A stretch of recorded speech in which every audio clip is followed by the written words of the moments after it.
now it's time for the Laugh-In News with Hans Brinker in Dutch, Judge Crater out of touch, Hugh Hefner in a hutch, and Mario Andretti at the clutch. First, these news headlines. Airlines go on strike. Mary Orty stranded in Los Angeles. Italian mortgage company places lien on Tower of Pisa. Gay Live member released from prison promises to go straight.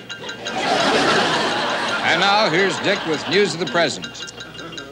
Frazier, the world-famous lion, you've heard of him, haven't you? Yes, I've heard of Frazier, the world-famous lion. Well, he, despite being the equivalent of 100 years old, died after siring 35 cubs in 16 months. He was finally buried in Laguna Beach, California, after the veterinarians spent 3 days trying to wipe the smile off his face. Dateline, the North Pole. Explorer Morton Moss announced today the discovery of a gay liberation movement. Make that, it's a village, actually. Settlement. Settlement. That's a good name for it, settlement. What did he do then? Well, Mr. Moss knew he was onto something when he came across a number of igloos made of Jell-O. Jell-O? Yes, 2 grape, 2 strawberry, and 1 tutti frutti. And here's Dews with the Fuse of the Nanders. News of the future 20 years from now, Washington, D.C. Famous hotel magnate Conrad Hilton today became the 42nd president of the United States. 10 minutes after he entered the White House, he immediately reported that all the towels, ashtrays, and soap were missing. He was up in the tree, huh? Hotel business.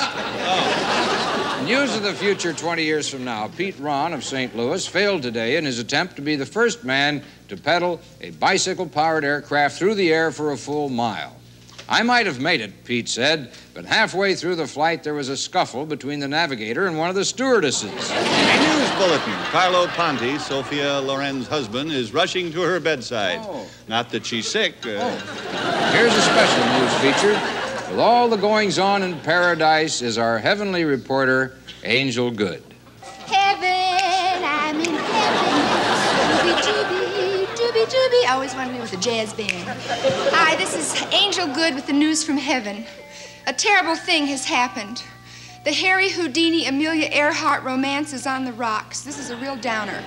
Last night, when Amelia asked Harry where he had disappeared to, he told her to get lost. Oh, but a funny thing happened. Cecil B. DeMille and Moses had an argument over who produced the original 10 Commandments. And during the fight, they broke 4 of them. Oh, I tell you, we have a good time up here. Oh, wait a minute. Holy smoke. Beg your pardon. My time is up. Back to you, Dan and Dick. Over and out. We now take you to the Florida Everglades for an interview with the new winner of the alligator wrestling contest. Here's a special Hollywood report with Sue Cameron, internationally famous columnist. Victor Buono and Toady Fields are taking a few days off from the shooting of their current picture to get married.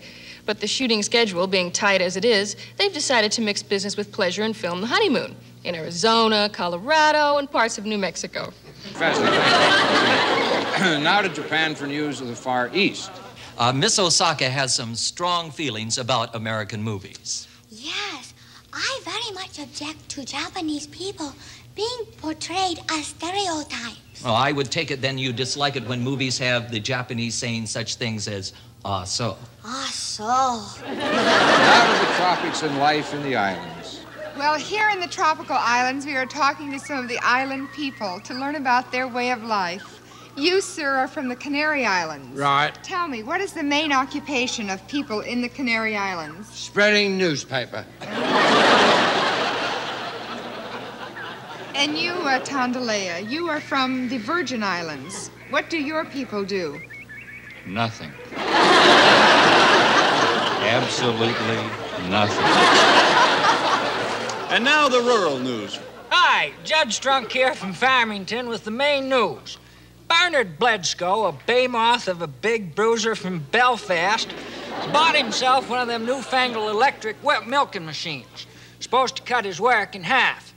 Only trouble is, when he went to hook it up to the power pole, he accidentally tapped in the telephone wires. Now, whenever he goes to milk his cow, he gets a busy signal and a bucket full of dimes. The cow gets quite a charge out of it, too. This week, a special feature for the ladies. Our home economist, Meg Kraken. Oh, hi there, food fans. This is Meg Kraken reporting to you for the people from Foodman Frozen Foods.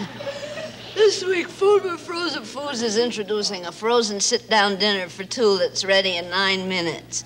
All you have to do is find two people dumb enough to sit on it for 9 minutes. Be sure to watch my show next week when my guest, Henny Youngman, will show you how his wife burns Jell-O. Please. Let's hear now from the China-Russian border. Oh, greetings, comrade. How are you today? Never mind the small talk. Are my shirts ready? Oh, very funny, round eyes. Now I tell you a joke. One Russian says, "Who was that tractor I saw you with last night?"